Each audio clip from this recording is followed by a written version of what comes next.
Well, the other day I tried to fire this up and move it, and it did not want to run.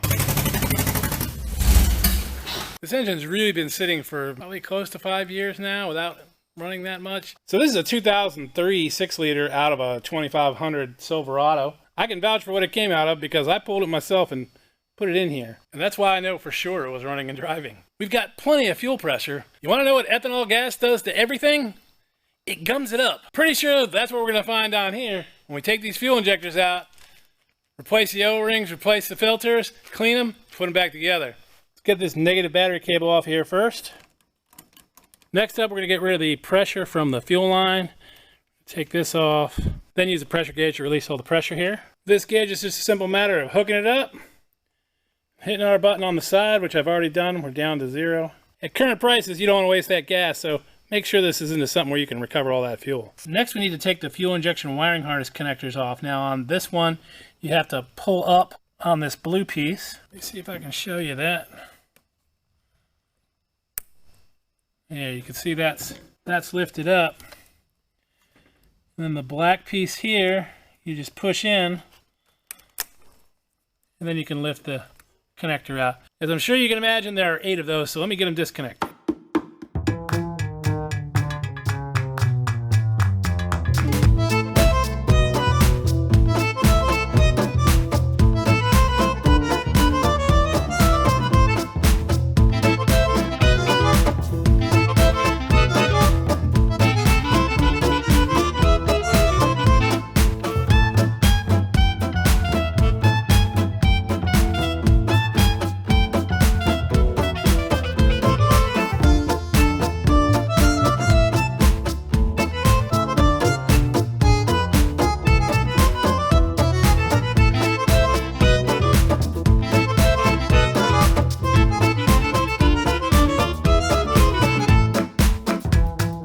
That done, we're going to disconnect the fuel line.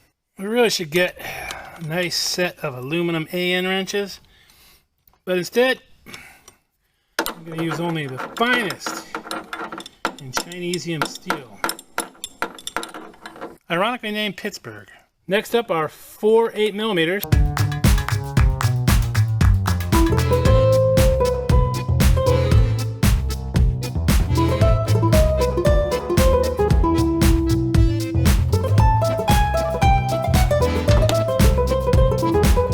We've also got 1 vacuum hose right here on this setup. Alright, comes off easier off the regulator. Alright, now we're just gonna work the fuel rail up. Fuel injectors are just held into the intake with O-rings, so it's just a matter of getting it started. Alright.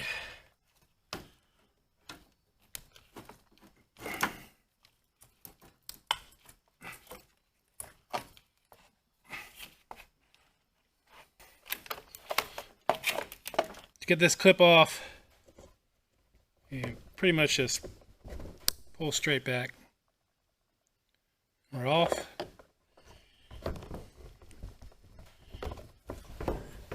And then you just kind of pull and wiggle, and out it comes. You can see how nasty this one is, this buildup on here. We're going to clean all this up. You can't really see it, but there's a little basket in there. That's what it looks like. See this little brass ring? Well, what we're going to do, we're going to take this tool that came with this setup. I've added 2 washers to it. And we are just going to screw it right on in. When we get to the washers, we're just going to keep going. And with any luck, yep, there we go. There's our basket and the brass ring.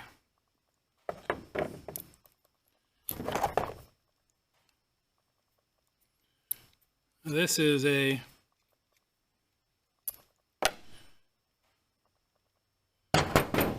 this is the old filter basket, and I don't know if you noticed, but fuel came out of here when I did that. Okay, next thing we want to do, Let's take these O-rings off. You can kind of pinch these and pull them off, or just do what I did. Now go ahead and take this one off too. We're taking this cap off, but I found after doing 6 of these, it's easier just to take it off first. With that off, now you've got room to put this in here.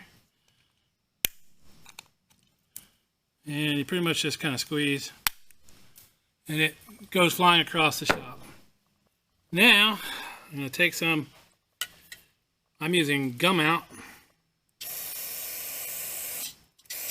Hose that off, inside. Make sure you get this crap off the bottom. You really should be doing this with gloves on. I'm not, because I'm an idiot. But you're smarter than me, so you probably already have gloves on. All right, got that clean. We're gonna take our new basket, just pop it in. Then you're gonna take a punch or something that's the same size as the basket. I'm just using this piece of metal that I happen to have that's the same size. And a little hammer. And just set that in there. Doesn't take much. And we'll get some WD-40 on here. Let's go ahead and hit both ends of it. Put the big O-ring up on top here. Slip the thin O-ring on here. Then take your pintle cap. Now there is a mod to these where you can grind around the edge here and actually take this piece of metal off right here, and these should flow better, but we're not doing that in this video. Probably do that on a different video. Then I'm going to put this on here, and then using the plastic side of this hammer, I'm going to hammer it into place.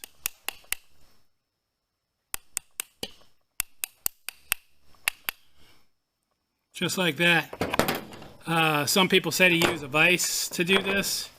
I guess you could if you wanted to. I was able to do it just holding it in my hands, which I feel is a lot better, less likelihood of cracking any of the plastic on here.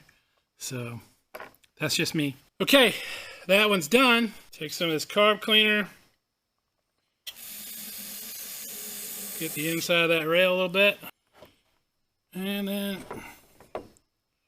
right back in. Getting this piece on, a little tricky.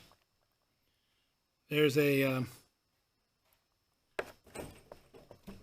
when it goes in, this little slot right here should go right around this plastic piece sticking out. I'll show you in a second. But you can usually get this about halfway on and then it hangs up. Well, maybe about a quarter of the way on. It hangs up on the side and wants to fly off the back. It's a real pain. Just be careful and patient, you'll get it. Maybe move the rail around so it's a little easier to work with. Alright. I think you can see that slot. Okay, the fuel rail goes in the same way it came out.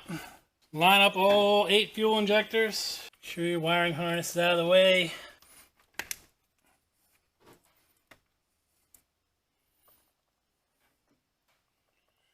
And put our 8s back in.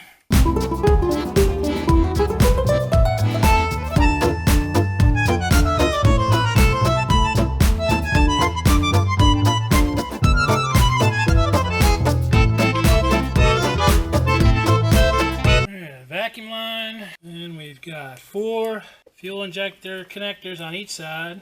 Now with this style, make sure you hear it click in place before you push the blue pin down. Otherwise you'll be troubleshooting why your fuel injector's not working. Ask me how I know that. Put our AN connector fuel line back on. Alright, time to hook up our battery again. You did remember to disconnect it, right? It's good to hear. pressurize the fuel system and look for leaks. I don't see any. Don't smell any. Let's see if she wants to run this time. And you remember how she ran before, right? Yeah.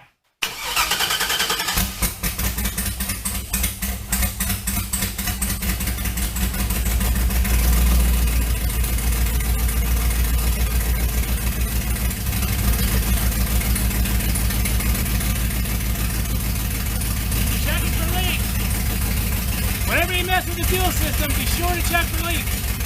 Alright, everything looks good. There's no leaks. You can hear it. It's running. That's way better than it was running before. Success. Be sure to check out my other videos. Like, comment, subscribe. See you down the road.